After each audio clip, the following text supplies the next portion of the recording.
pleased to have Eddie Worth with Safe Surfin Foundation. They're doing some phenomenal work. I have a lot of different people on our show that talk about law enforcement issues.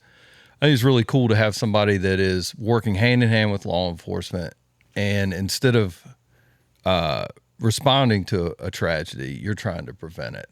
I really appreciate you coming on and talking about what Safe Surfin's doing. And just like, I just want to open up by telling you, like, I really appreciate you being here. And I'd like you to talk a little bit about where you grew up and how you ended up in safe surfing. Sure, glad to.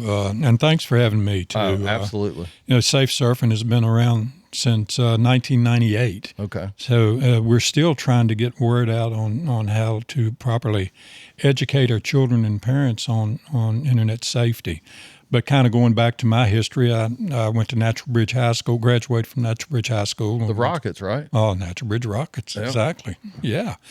But that was back in 68 when I graduated, so I'm kind of telling why I'm gray-haired now, right? Well. So after that, went to Phillips Business College over in Lynchburg. I don't think they're still there, but went there, and while I was there, I had the opportunity to go to work with the FBI. Okay. Up in D.C. So stayed with the FBI for a while, realized that really I wasn't the city guy, and that's where I was going to have to work. I was working right out of downtown D.C. on 2nd and D Street, and, I grew up in Glasgow. And Natural Bridge, a little bit different. A little culture difference there. I would say a huge culture difference. Like we went from 0 stoplights to Washington, D.C. So that didn't last long. However, this isn't for me. Yeah, I got quite an education, though, not only on law enforcement and the identification side of what the FBI does, but just general learning, knowledge, culture, different cultures than what I'd grown up in, but decided that, I need to get back home, and was able to then, I was hired by Ecolab, which is a Fortune 500 company, and I spent my career there in sales. Okay. And from there, I met with Sheriff Brown at a conference. The Moose Association is a huge supporter of Sheriff Brown and the foundation. And I was at a conference, and Sheriff Brown had a lady and her daughter, and her daughter had been abducted by an online predator. And they told their story, and it just hit me that, man, I need to do something here to help this cause. So I started volunteering. Okay. And this was back early 2000s, I guess. And I volunteered traveling across the country when I could get off work and this kind of thing, right. Going out and talking to kids and parents about internet safety. Sheriff Brown was able to get me in front of the folks at ICAC here in Bedford County, yes, Internet Crimes Against Children, and they helped me learn what all was going on and how to talk to the kids. Became associated with the National Center for Missing Exploited Children and picked up on their programs, and then just went out and started speaking as a volunteer. This went on for, I guess, 15 years or so. Right. And realized after going out and talking to these kids that they weren't really listening to a older person come in and talk to them about the internet, because they knew more than we did, right? Right. So that's kind of how I got started in the whole thing. And so they grew up, these kids grew up in it. They know how to navigate things 100%. Yeah.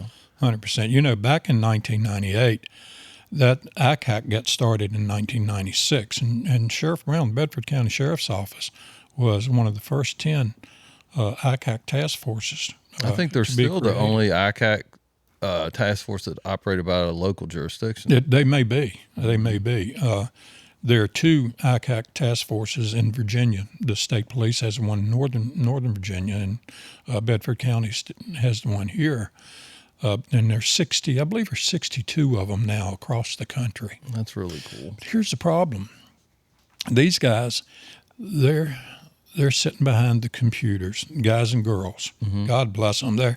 They sit behind computers and talk to these predators to see if they're going to cross the line.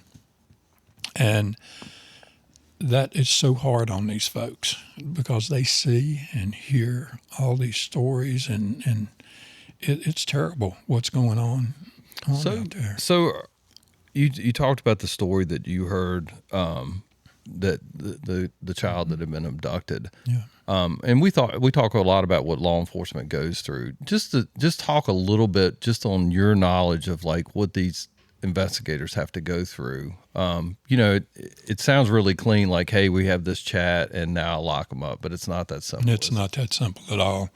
Really, the mental part that these investigators go through, a lot of the times, and more likely than not, more times than not, they can only do this job for a short period of time because it wears on them emotionally so much. Because keep in mind, these investigators, they have children at home, right? Or they may have grandchildren, nieces, and nephews, and they can see all these things happening to their families. And they're actually talking to these predators that are telling them some of the worst things in the world you can imagine that they're and doing sending to some kids. of the vilest images that you can imagine. Yeah. I think Sheriff Brown had discussed an adult having sex with a baby, infant. Yeah. An infant. Yes. And that's not unusual. That's not unusual at all. I think what's kind of interesting is one of the things that we discussed we did an intel project with Liberty University, and the students that participated in that, they actually got on the dark web and were able to find where you could actually order a child, and it's a year and up. And I don't think people realize like what the impact of that is, not only for the victim, but also from a law enforcement standpoint. These kids never recover. We work, I'm still in law enforcement, and we work these sexual assaults, and it's just it really is a reoccurring issue. Like if you abuse a child, that child is probably going to end up an abuser, and it just continues on and on and on, which I think is what is really cool about what y'all are trying to do. Is you're not trying to interrupt the cycle. You're trying to stop it before it ever occurs. We are. We're being proactive, trying to get in front of it. Okay. I'll kind of go back to what I'd said a few minutes ago. When I started off traveling around the country, talking to school assemblies, church groups, had Eric Estrada going with me. I don't know if your listeners can remember Eric or not, but Chips. Yeah, from Chips. I grew up on that. Yeah, so did I. But Eric and I traveled for 2 years, talking to school groups and churches. Safe Surfin had funded a movie that was called Finding Faith that Eric starred in. And we would go to churches all over the country, from Mississippi to California, showing this movie at no charge, not charging a thing, trying to get ahead of these predators. And the movie was about kidnapping and human trafficking and this kind of thing. Right. And it's still out there, and you can go online and find that. And what's the name of that? Finding Faith. Finding Faith. Yeah. Okay. All right. Faith was the name of the girl that got abducted, and it's faith-based as well. Right. Okay. So, like from your standpoint, talk about some of the partners that you have, because I think that's what's unique about it is obviously ICAC is a government reaction to a situation. I think it's really cool that a private entity is out there trying to prevent even government intervention at this point. You know, if you don't have a victim, you don't have to investigate it. Right. So talk about some of the partners that y'all have with Safe Surfin. Well, we work with, like I said a few minutes ago, the National Center for Missing and Exploited Children. Okay. They're a nonprofit as well. Okay. They've got wonderful educational programs available. As well as we do. So talk about some of these educational programs, because I know we have parents and things like that, and I think I think it's so easy as a parent to say like, well, if I just monitor a little bit, but I don't think that we can't monitor it that well. No. So how does that work? How does it work with what you do as far as educating educate the parents, but also the children? Well, let me kind of go into a story on how our Team Cyber SWAT came about, and then move on into AI, if we could do that. Yeah. So talk about Team Cyber SWAT. Okay. So we,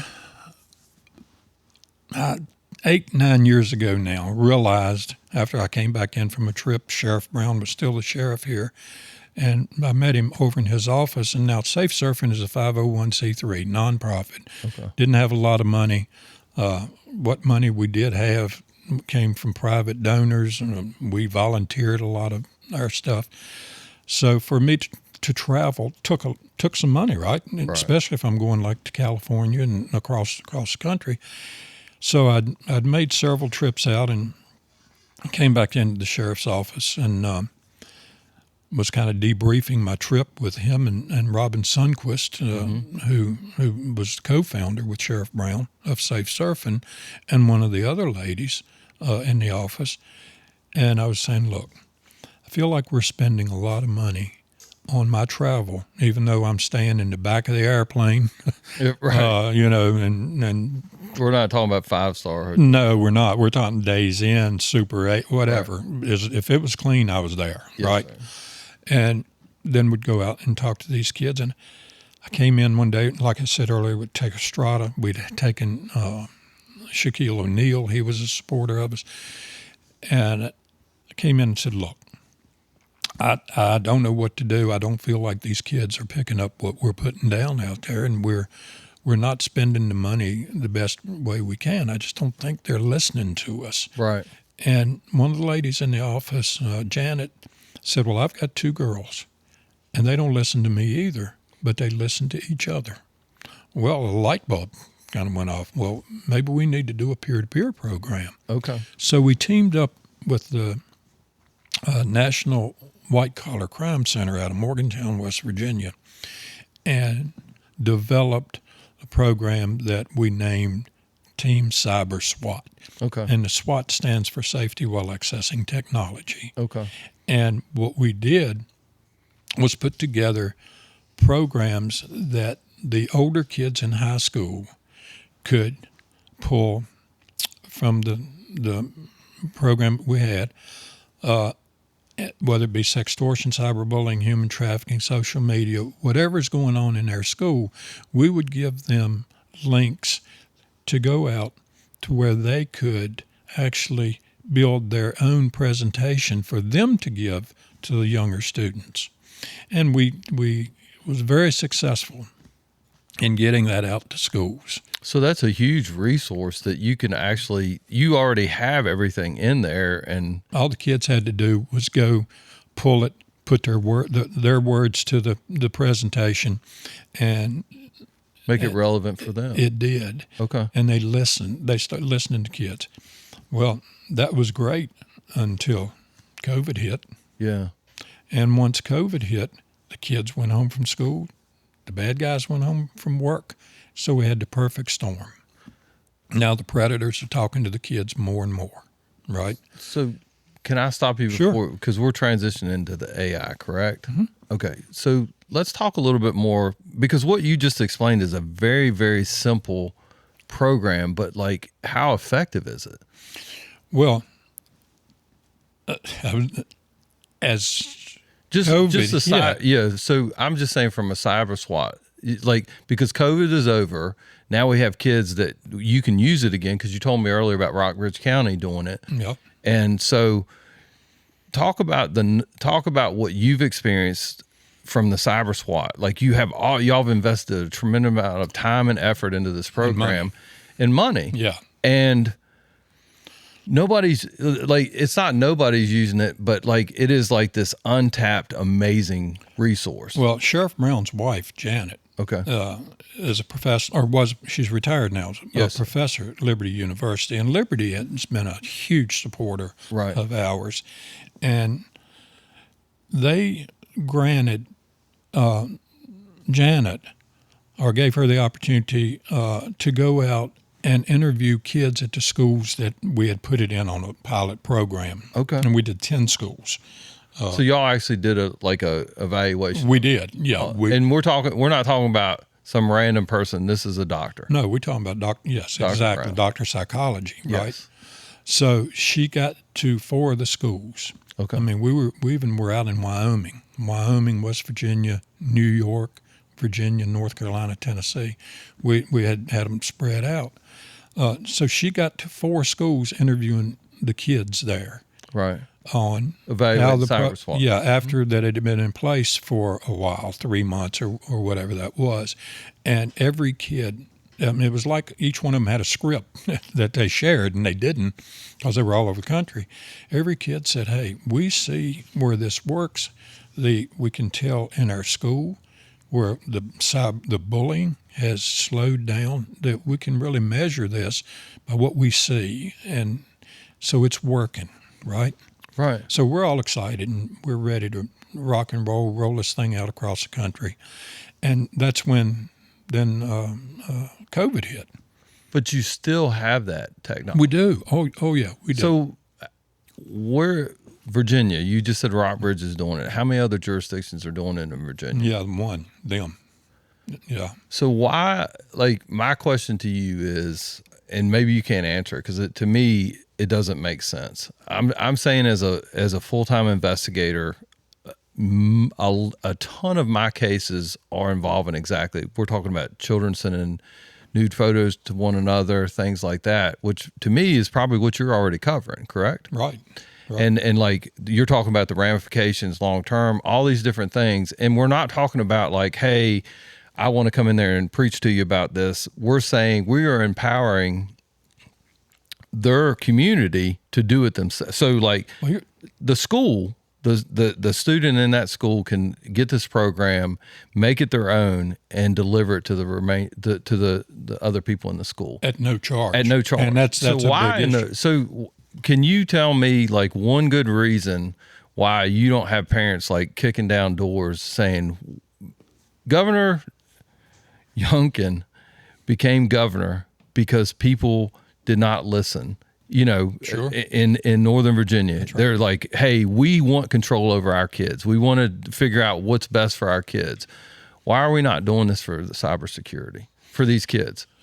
There are many different programs out there for them to pick from, and there's only so much time allocated to these kids. So what I have found is that the teachers absolutely do not have time for it. So what we developed was a program for the SROs to do it, working with the sheriff's departments or the police chiefs or whatever, right, and do it in a club atmosphere, if you will. Sit 4-H, stuff like that. You have Team Cyber SWAT. We've been on TV. We've advertised it throughout Virginia. These 3 local channels, NBC, ABC, CBS, they've all picked it up. We've put it out, and nothing happens. And we'll go into the schools and try to get it into schools, and the principals or the superintendents, and generally we'll try to go to the superintendents because it's going to end up on their desk anyway, what goes into the schools. They will they'll say, well, we don't want to deal with that. We don't have time with it. It's unbelievable. Do you think, based on your experience, is it one of those things where it's like, hey, if we have Safe Surfin, Cyber SWAT here, that means we have a problem. So let's pretend like we don't have a problem. We're not going to interrupt their educational experience. To me, as an investigator that has to investigate those kind of crimes, it is unreal to me that we are not being proactive. Because I feel like what I'm hearing you say is the school system is like, I'm not really sure. What about sheriffs picking this up? Let me tell you a true story. What happened. So a principal asked me to come into this that I knew. Okay. So he goes, and he knew what I was doing. He said, can you come in and do a presentation? And I'm going, well, sure. What's going on? He said, well, we got a pretty big problem with sexting. Mm-hmm. Where kids are taking pictures of themselves, they're passing it around, this kind of thing, and also bullying. So can you do about an hour to our student body. And I'm going, sure, not a problem at all. So I was going into the school that particular day, and the superintendent, who also knew of schools in this county, came walking by. Hey, Eddie, what are you doing up here? I said, well, I'm getting ready to do a presentation on bullying and cyber problems. He goes, we don't have that problem. Exactly. I'm going, we do have that problem. 100%. But he 100%. He didn't I don't want think there's to a admit parent that. out there that thinks that this is not a problem. Problem is the parents don't know how to educate the kids, and I get that because But you look now. you've just given them a pathway. Oh, I have. Yeah, we have. We have. And these parents, it's not getting to the parents though. It's not. It's not. And we've spent money on advertising, on TV, on radio, on the internet. We got Facebook. We've got all the. You've got a phenomenal website. You got a phenomenal product. We do. I don't want to compare it as a cure to cancer, but it is definitely important enough. It's proactive. Yeah, it's important enough for us to interrupt a child victim. Because what you just described as far as when kids send a picture out, what people don't realize that are not like you, that have experienced this firsthand, they send that picture out. Everybody that receives that picture is in possession of child pornography. They are. And so that's a felony each time. Yep. Maybe that's the thing. Yep. Maybe it is like, hey, parents, you can either choose to do this program, which is going to keep your child from being involved in a felony, or we can go ahead and go through the law enforcement. Because I feel like it is almost unfathomable that we have a resource to prevent what I see on a daily basis as far as these kids that are sending nude photos, that are doing things that, like, if they just were, they're kids. They really are. It's no different than us when we were growing up. We finally realized it's probably a good idea for you to wear a helmet when you ride a four-wheeler, when you ride a bike. It's just a prevention. Right. So why can we not do that for our kids now? We can. We are moving into AI Okay. to educate the kids as well. But a couple, I guess, things that we need to really get out to everybody is how we need to have laws passed Okay. that will put internet safety education in the forefront out in our schools, to actually require these schools to give this education. Now, let me give you 100%. West Virginia. Okay. I worked, Sheriff Brown and I worked with Senator Deeds. And there's a Senator Deeds in Virginia and one in West Virginia. We were working. Are they with one. brothers? No. No, not related. Okay. And we talked to him about the problems that we're having. And the reason Senator Deeds was involved is Sheriff Brown's wife's from West Virginia, and there's some connection in Greenbrier County, this kind of thing. Yes, sir. So we went up and talked to him and really explained to him the issues out here, and that we really need laws passed making internet safety mandatory, education mandatory.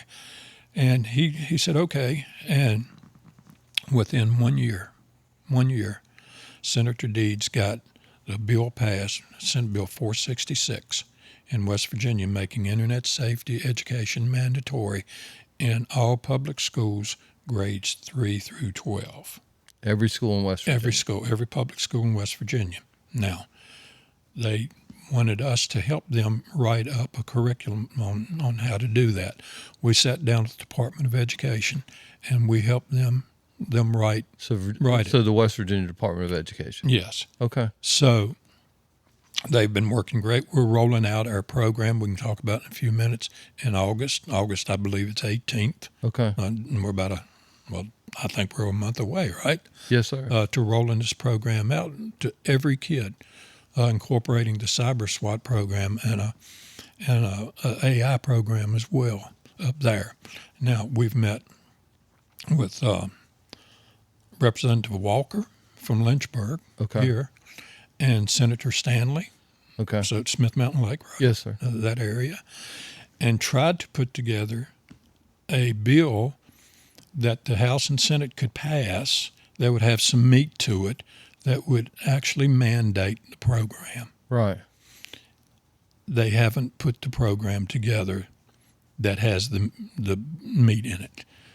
How long have you been trying in Virginia to do it? Sheriff Brown's I've been trying with Sheriff Brown for about 4 or 5 years. Sheriff Brown's been trying it since 1998. He's had Democrats, Republicans, and they all talk a great game. Yeah, we really want to do this. But do they? And they don't. But do they? No, they don't. I mean, we're what? West Virginia. We're 30 years into it. I'll tell you, it kills me. I grew up in Virginia, Virginia native, live in Virginia, that we had to go to West Virginia to get our kids protected on internet safety first. I don't feel like anybody would disagree with your premise of kids have more access than they've ever had to computers and to predators. Yeah. You're a gateway to predators, realistically. The internet is. Yep.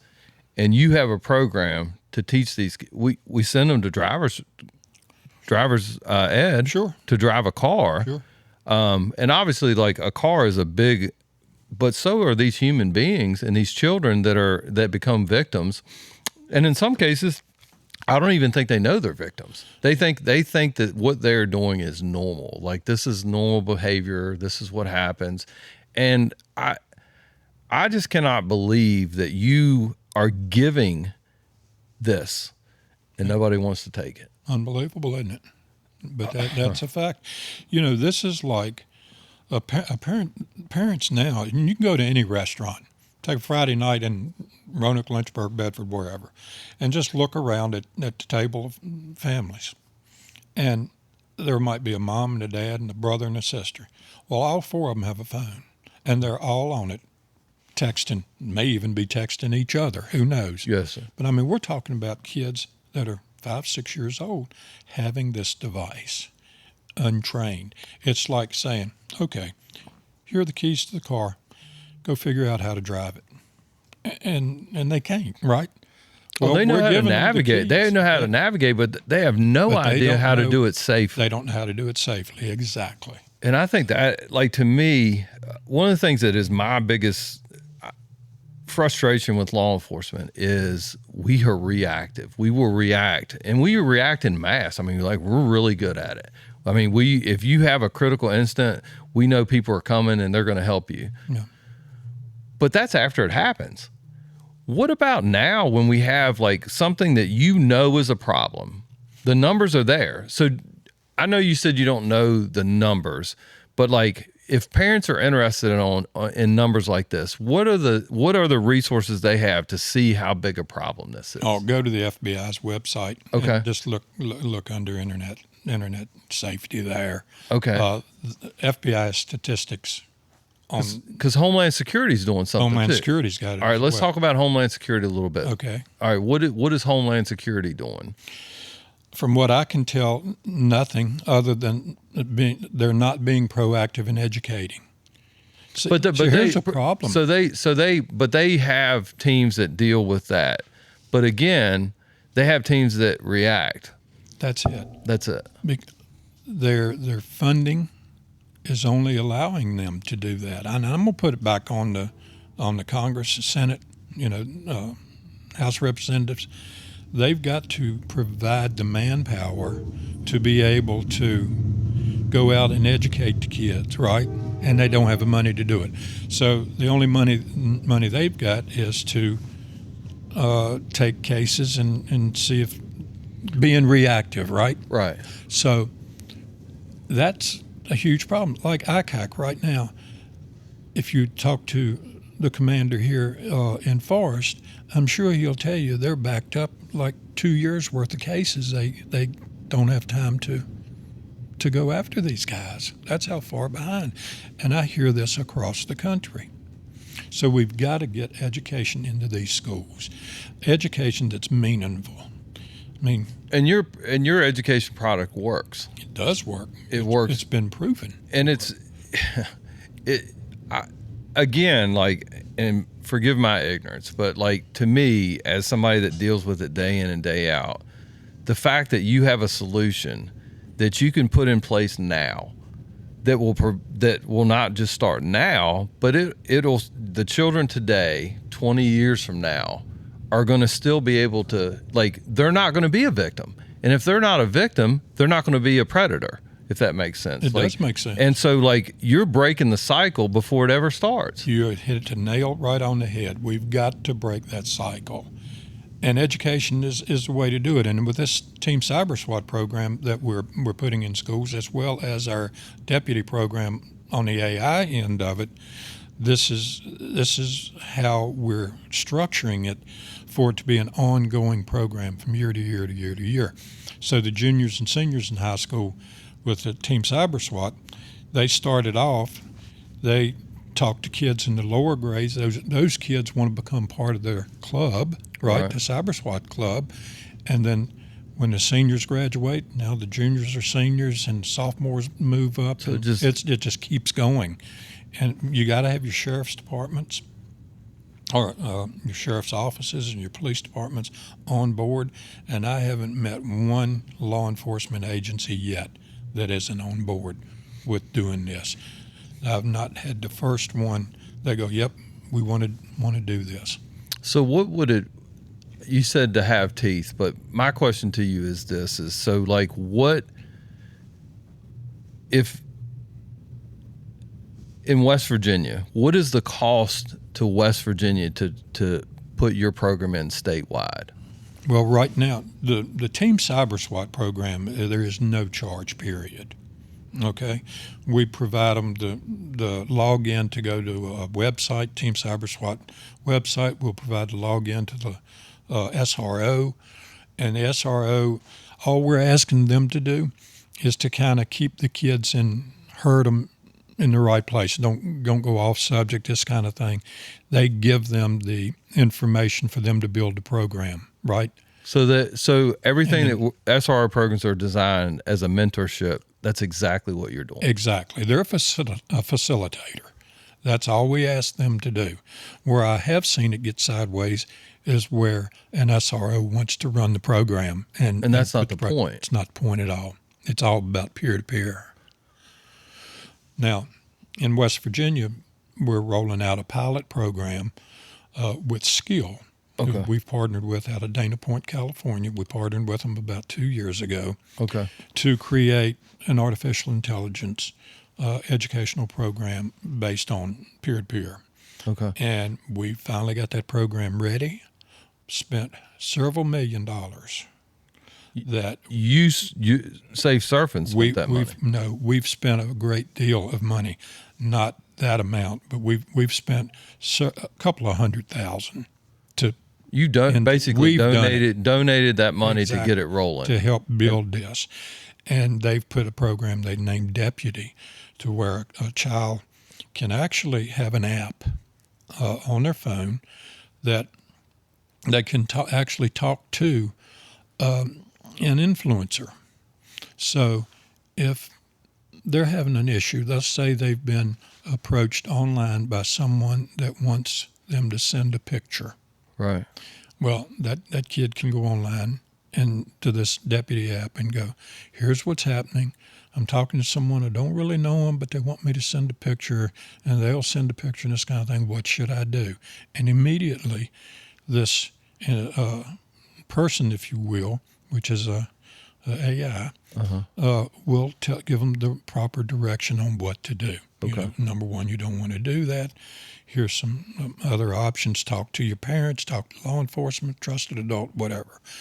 So we've got that, and that's what we're putting in West Virginia. Okay.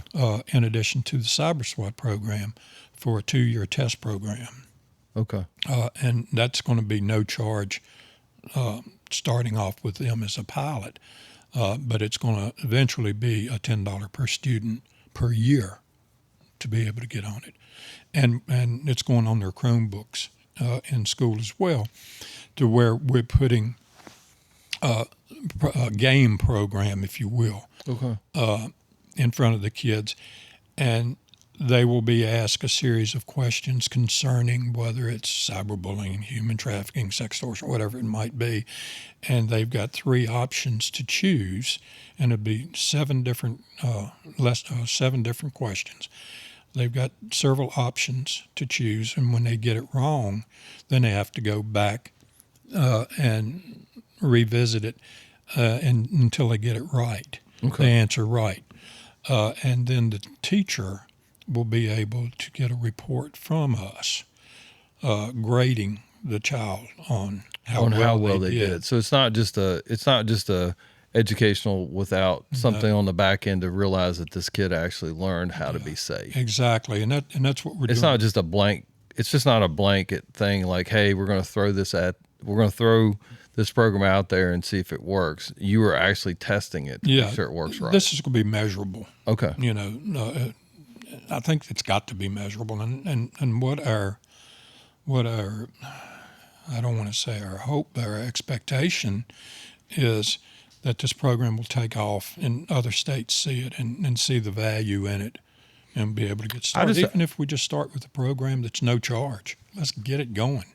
So like right here, right now, sheriff's departments locally, because I feel like sheriffs are the ones that are like, they have their hand on the pulse in the localities. What can we do, and what can parents in the jurisdictions that listen to this, how do they get their locality interested and get things rolling for them? Well, they can call us. Okay.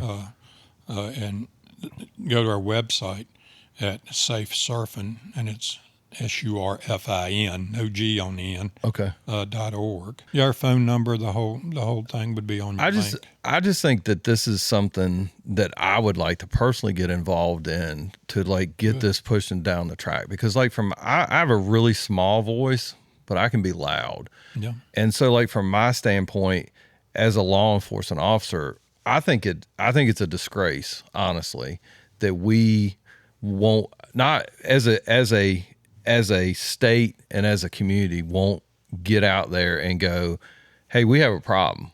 Our kids have access to a lot of bad stuff. And these people are going to teach our kids how to safely navigate a really bad situation. Exactly. And like for me, I just would like to know how we can get that out there. Like who can we contact and what can we do to get people, because you have a good product. I've gone to your website. I've looked at all these things, and you're not, when I decided to do a podcast, I one of the things that I did is I found people that actually know what they're doing. I don't have any idea. Like, I don't know all I do is get up here and talk, right. But people know what they're supposed to do. These people know how to put this information out there.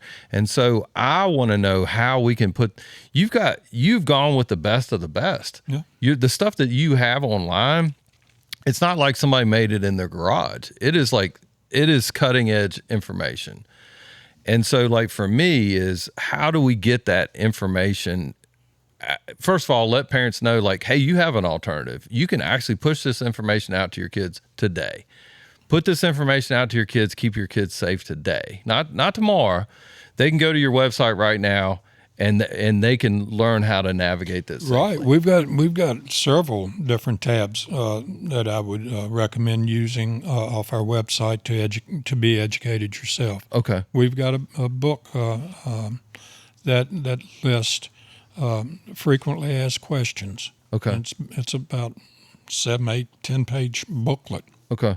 You know, a lot of our issue now with parents not understanding how to educate is, it's not just the parents that grew up with the computer. A lot of the parents now, you know, they had computers when they were in school, but a lot of the grandparents are having to care for these kids. Yes, sir. And they could be in their 60s, 70s, 80s, and they haven't grown up with the computer. They don't know what to do, but they can go online to our website and pull these resources out to help educate them.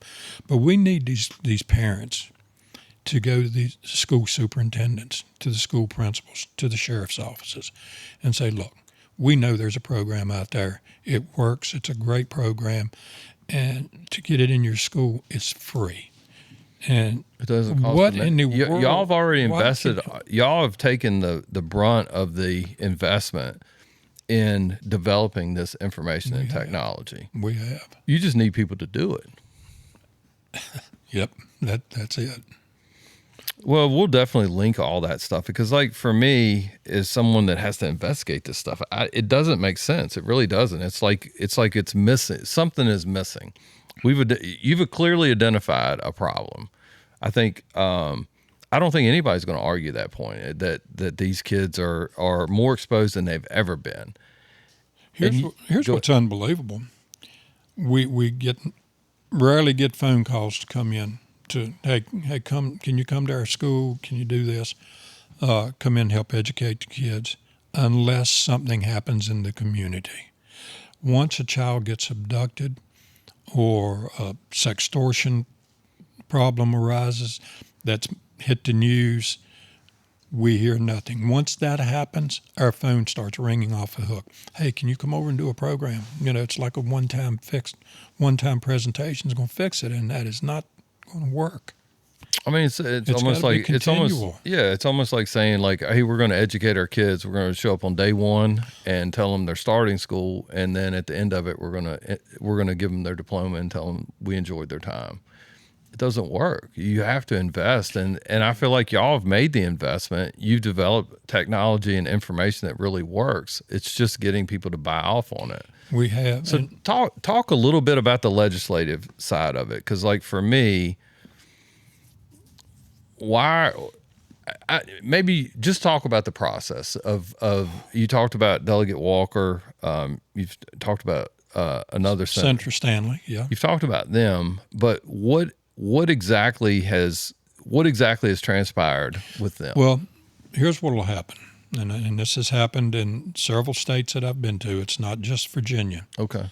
But we'll go in and talk to these folks, and they will agree with everything we're doing. They'll even put it in a bill to present, right?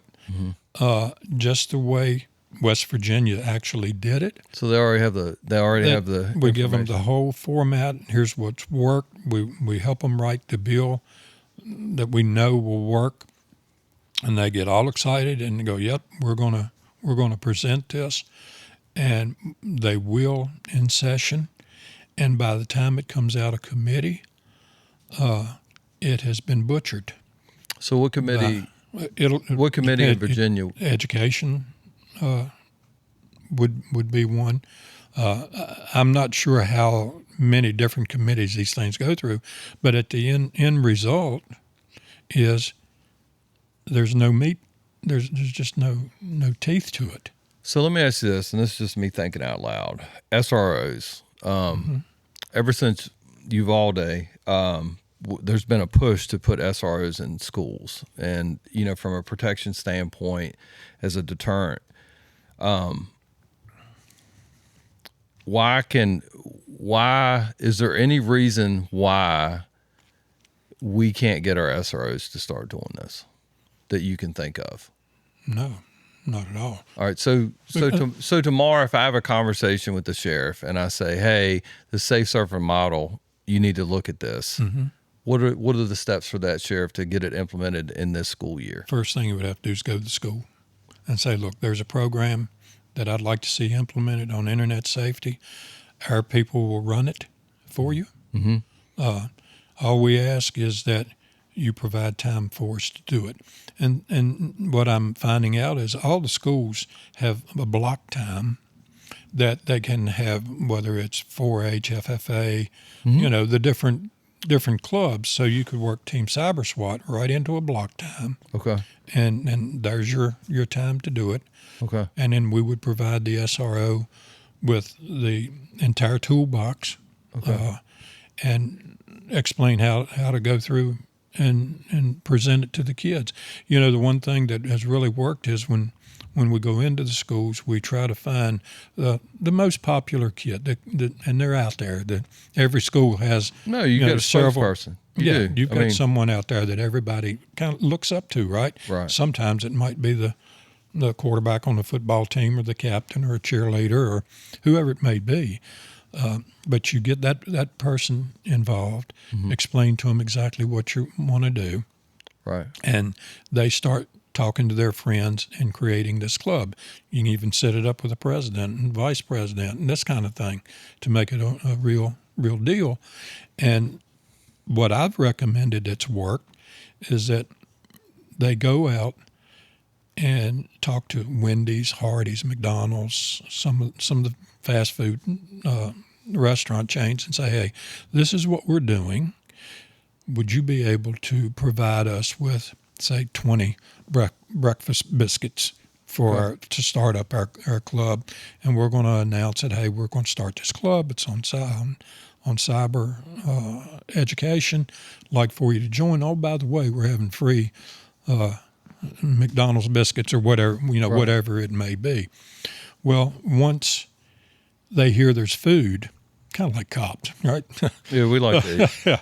No doubt about it. Once they hear it's food involved, they come. I like donuts. Yeah, the donuts. I'm not going to lie. So once they hear it's food, at least they'll come in and start listening to the program. And we've got a school in North Carolina, in Iredell County right now, down near Lake Norman. They have over 100 kids in the Cyber SWAT, Team Cyber SWAT club, and it's been a consistent 100 kids for the last 4 years. So when they create this club, and this is just clarification in my brain, when they create this club, does what they create then is disseminated throughout the entire school system? Yeah, that's the idea. Yeah, they will put their spin on whatever. They can pick what's happening at their school. What's going on at Jefferson Forest High School might be something different. It might be cyber bullying at Jefferson Forest. Well, over at Stanton River, it could be something totally different. Totally different. But we've given these options, lesson plans, if you will, for the kid to go to, or the kids to go to, and pull that information to put their own spin on it, to go out and talk to assemblies.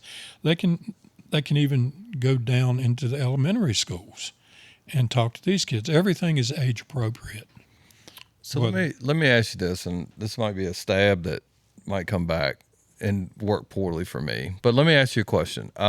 If I were to get with a school system and a school system says, yes, we want to do this, when could we roll out the entire curriculum? If we started the club in August, when does that program roll out to the rest of the school? Well, that would depend on the kids. But I'm saying, what is a realistic timetable? If we would start setting it up like now, right? Yes. We get the permission from the superintendent of schools, all the way down to sheriff, the whole deal.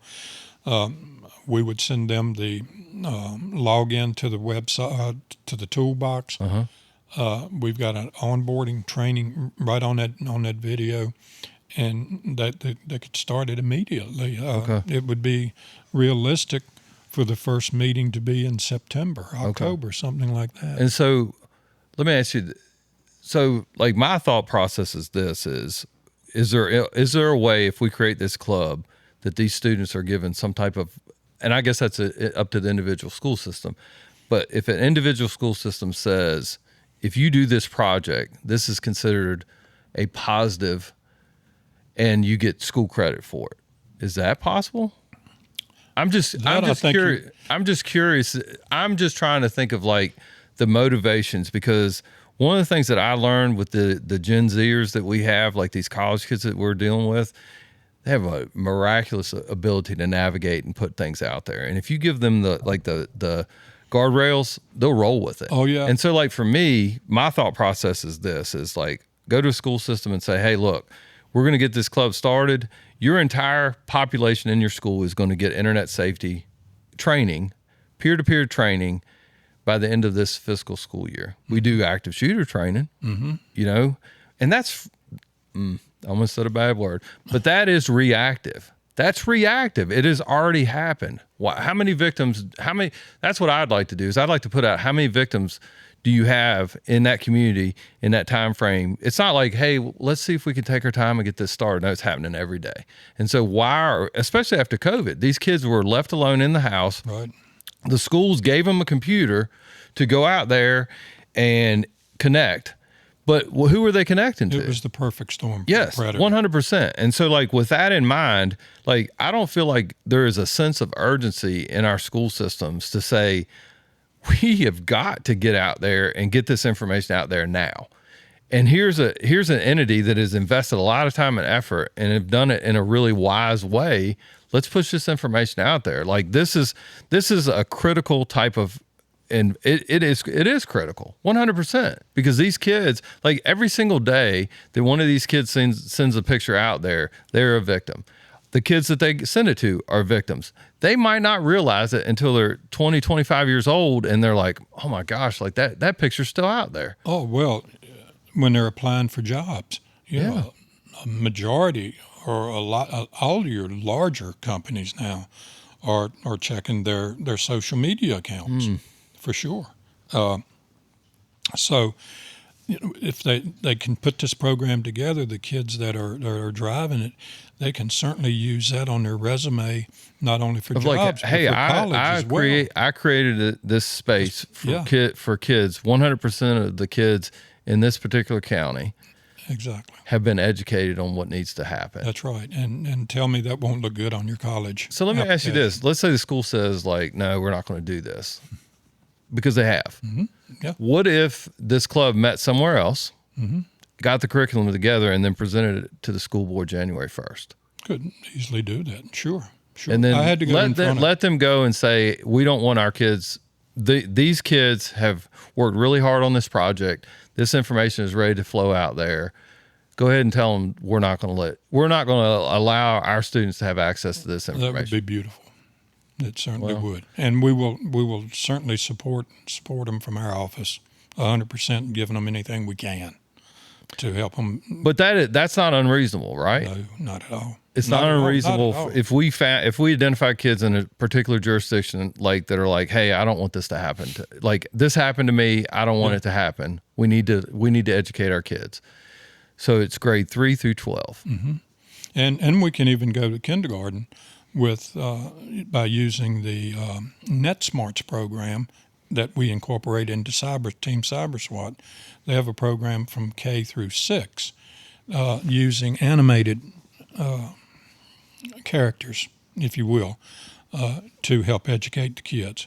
Clicky and mousy and different little animated characters. That's even going down to... But that's already done. That's already available, correct? That is available. Everything we've got is available and ready to roll. But I'm saying on the SWAT, the Team SWAT requires an investment of kids' time to deliver it to the grades below them. That other one, the K through 6, is something that is available right now. You can roll out the program and these kids have access to it right away. Everything is available right now. And the older kids can go down into the kindergarten through all the way up to through 12th grade, right? And all this is like been vetted with psychologists and everything 100%. Else as being age appropriate and everything 100%, else. Yep. Sure has. I don't like I said, I don't understand it. I'd love for this program to go out nationwide, your program to go out nationwide, and maybe, get some folks thinking we've got to do something. Contact us. I think all we need some parents in some of these jurisdictions that have been impacted by this to step up to the plate and say, my kid has suffered from this, but this is important enough for me that there's younger siblings and other people aren't going to be in the same situation this kid was. Absolutely. So, it's baffling to me that, I understand like divisiveness and everything else, but like, I don't understand, like when you clearly have a problem, why it doesn't make sense to me. The parents are not realizing how big of a problem this is until something happens to them or their loved one, or something hits the news, because this will never happen in my town. That's the thinking. But it's already. But the crazy thing about it is, law enforcement will tell you it already is happening. It already is happening. This is not. You talk about the felonies. My goodness. Number one, if you're going to take a nude photo of yourself, when you do that, you've just produced child pornography, felony number 1. Then when you send it to somebody, now you distributed it. That's felony number 2. When they send it to someone else, that person gets hooked with a felony. Right, for distribution, possession, and distribution. So, these kids have to realize, and the only way they're going to realize is if somebody tells them, right, that But nobody's telling them. felony. Nobody's telling them until after they make the mistake. I've been in schools, honestly, in high school assemblies, where I would ask the kids, how many of you know what a felony is? Raise your hand. And I would get maybe 10, 20%, right? And particularly in the rural schools, I would say, well, how many of you all like to hunt? And, oh, my goodness, the girls and the boys both, the hands go up. And I said, well, do you realize if you're convicted of a felony that your right to firearms are going to be taken away? Oh, no. And do you realize that sending a nude photo is a felony and can be more than one felony?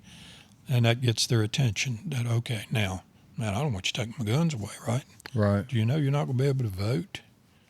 So it's all about awareness. It's all about awareness, and we've got that tool for the kids in the schools. Well, for me, I appreciate you coming in and giving us your time because, like, for me, I just feel like you have a solution, and it doesn't look like anybody. Well, I think people are seeing it, but the sense of urgency isn't there. Well, West Virginia is certainly seeing it, and boy, I would rather be sitting here saying, man, Virginia is leading the nation in this, but unfortunately West Virginia is taking the lead on it, and Pennsylvania they're putting it in as well. They really wanted to be the first, but we'd already promised West Virginia. So, I mean, we're getting this message out. It's just a slow process. We've been trying to get it out for years. Yeah, I mean, like 30 years. Unbelievable. Well, thank you for having me No, here. absolutely. I hope it's been helpful. No, it definitely has. I feel like as a parent and as somebody that's in law enforcement, to think that this resource has been there and we haven't been able to use it is baffling. And the bottom line, and I'd say this to anybody that listens to this program, is like, if you think your kid is not accessing some bad stuff, you're living in a different realm of reality. Because your kids are accessing stuff they should never see. And if you're taking the phone away from the kid at home, or not letting them be on a computer at home, they're going to go to their friend's house, right? Mm-hmm. So they're going to have access to it. I will close, I guess, with this. One of the FBI statistics is that if your kid is online gaming, it's a 100% chance they're going to be approached by an online predator. So the key to that is they need to know when they're being approached and then what to do about it. Yeah, what it looks like. Exactly. So it's familiar to them. Exactly, and then what to do about it. And we got to get out to these kids. All right. Well, I appreciate your time, buddy.